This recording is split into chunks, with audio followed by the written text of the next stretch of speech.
Good morning বন্ধুরা, আমি একটু গ্রামের বাড়িতে এসেছি। দেখতেই পাচ্ছ আমার পেছনে ধান ক্ষেত।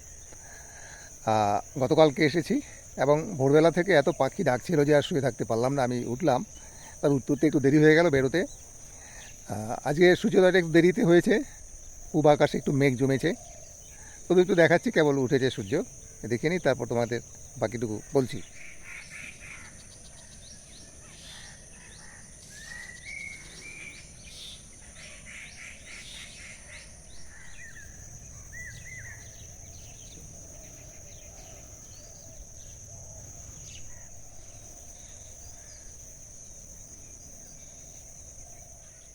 এই গ্রামের নাম হচ্ছে সামুকতলা।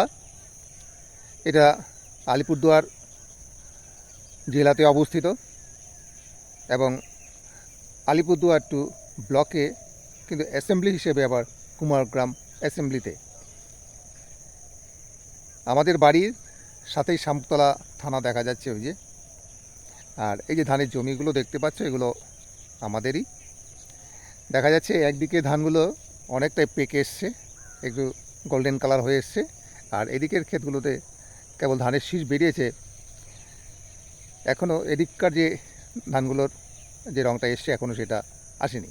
ওই যে শামুকতলা থানা, এটা খুব বেশি দিন হয়নি, বছর 4-5 হবে। আগে ভেতরের দিকে একটা ফাঁড়ি ছিল, সেই ফাঁড়ির ওখান থেকেই থানা কাজ চালানো হতো। পরবর্তীতে এখানে জমি নিয়ে এখানে বিল্ডিং করে তারপরে এই থানা স্থানান্তরিত হয়।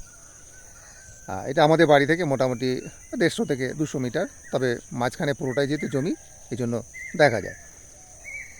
আর এইদিকে দূরে তোমরা কিছু গাছের সারি দেখতে পাচ্ছ, এটাকে আমরা ঢিপ বলে থাকি। ঢিপ মানে এটা মাটি দিয়ে তৈরি করা একটা বিশাল উঁচু আল টাইপের আর কি, তবে উচ্চতাটা আলের থেকে অনেকটা বেশি।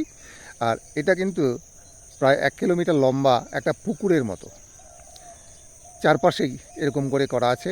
এবং ভেতরেরও একটা জায়গাতে মোটামুটি 100 মিটার হবে এরকম দৈর্ঘ্যের আরেকটা স্কোয়ার সাইজের আরেকটা ডিপির মতো করা আছে।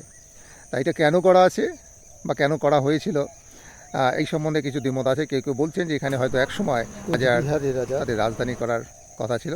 আবার অনেকে বলছেন যে ব্রিটিশ আমলে হয়তো এদিককার যে রক্ষণাবেক্ষণের জন্য এখানে সেনা ছাউনি হয়েছিল।